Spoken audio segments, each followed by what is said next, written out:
Good morning, everyone. Today is Thursday, May 14th, day 35 of the Omer, beginning of the 10th week of isolation for our community. And yeah, I have nothing to say about that. 35 day of the Omer for you Yankee fans. I know you're going to want to go with Mike Mishna, maybe some older ones. But, as a lifelong Ranger fan with very, very little to root for, anytime I would go to Madison Square Garden, look in the rafters, and see a retired number 35 for the great Mike Richter, who brought us Stanley Cup glory in 1994. I have done nothing since of note. Thank God for MSG Rewind that we're able to see some of the older games, although my son, who's very much spoiled by what we call HD TV, high definition, and he looks at the old games with the lack of score posted and the poor angles and the fuzzy nature of the production, and he looks at it and he says, Abba, I can't see what's going on, change this. I don't want to watch this.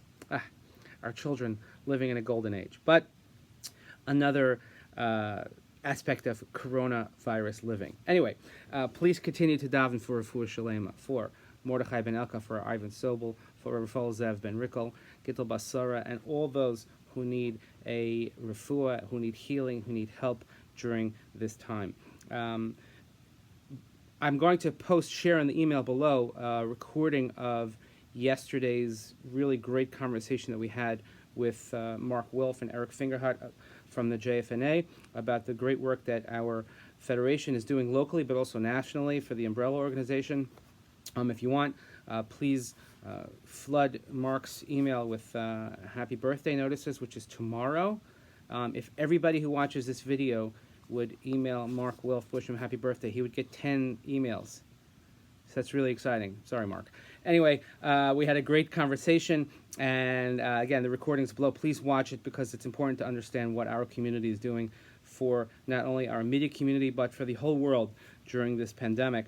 And also posted below, there's a sisterhood fundraiser for Shavuos, thanks to Jessica Wise, who's putting this together, but we have the opportunity to raise money for the shul, but also to do something for first responders by buying a nice gift, and you'll receive one, and one will be delivered as well to a first responder. Again, just another way our community is reaching out, and thank you to the Sisterhood for taking care of that.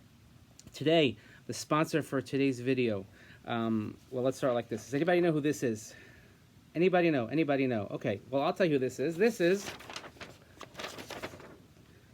Bum, bum, bum, bum, bum, bum, bum, bum, bum, bum, bum. Talia Brickman.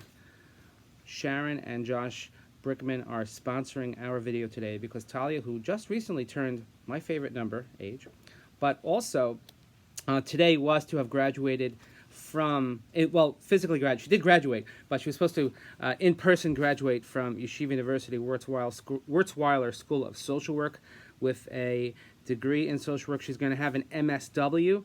So Talia is now going to take over these videos, and she will counsel you as needed. Because believe you me, Talia, I need a lot of help. I've had issues before this was going on, but now only certainly. So I'm so glad that you'll be there to be a professional mental health counselor. But really, in all honesty, we're so proud of your accomplishments. And your parents are super, super proud of you. Your sisters are proud of you. And your whole family is proud of you. Mazel tov to you. And of everything that you've achieved. And we know that you have a great, great career ahead of you. And we look forward to watching you succeed in that as well. So mazel tov to you. In the thinking about graduations and all those who are sadly missing graduations this year, and there are a lot, and we're trying to figure out what to do for our graduates on a shul level. We're coming up with something good. But I wanted to share with you a Mishna that deals with education. And the Mishna in the 4th Perek in the 25th Mishna. Perek Daled Mishna Chafei, Elisha ben Avuya. Elisha ben Avuya is a complicated Talmudic figure to begin with. We know the story of Elisha ben Avuya and Acher.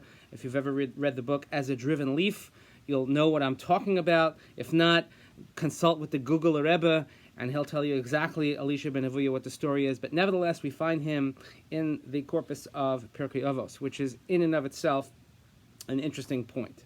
But he writes as follows: Halomed yeled lamahu domeh. If a person studies while he's still a child. Now, ostensibly, the Mishnah is talking about studying Torah, but let's apply it to studying anything. If a person studies while he's a child, to what can he be likened? L'dio kesuva al niyar chadash. Ink written on fresh, clean paper. And one who studies Torah, halomed zaken, one who studies Torah as an old man, lamahu dome, to what is he compared? L'dio kesuva al niyar machuk. Ink written on smudged paper. Studying when you're young, studying when you're old. Now, there are certain things which probably we have a proclivity for, a propensity towards understanding when we're younger, certainly when it comes to language and certain other disciplines. But that's why our kids are in school young, and our kids are in school in front of a screen like this every day, all day, and it's the best that we could do for now, and like this all day.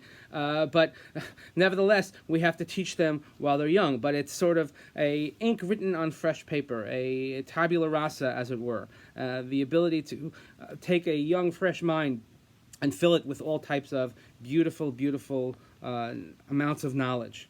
Rabbi Wein writes, the sages always emphasize the importance of girsa diyankusa, the knowledge gained while one is still young, and when the mind and memory are still fresh.